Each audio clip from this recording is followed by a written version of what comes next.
Ensure that the equipment is prepared and check that the laryngoscope is working and the cuff on the tube inflates and deflates properly.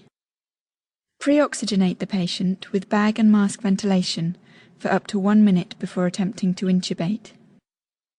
Standing behind the patient with the head in the sniffing the morning air position, with the left hand, insert the curved blade of the laryngoscope into the mouth over the right side of the tongue, displacing it to the left and upwards.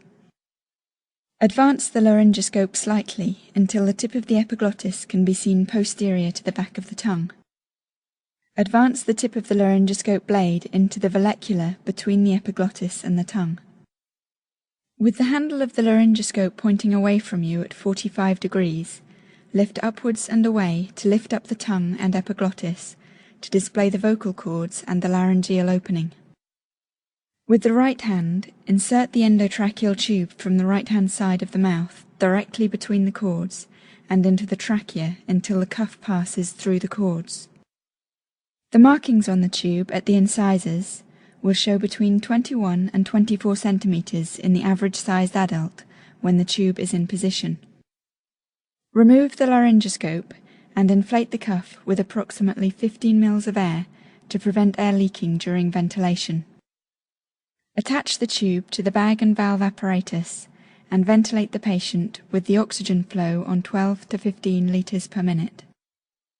Confirm the position of the tube by auscultating over the apices of the lungs, the axillae and the stomach.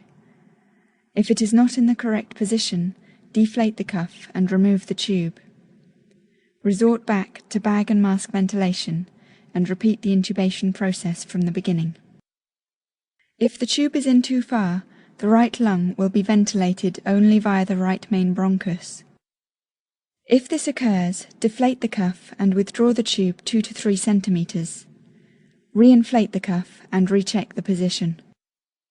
When the tube is in the correct position, tie it in place with cotton tape and attach the tube to the ventilating apparatus and ventilate the patient.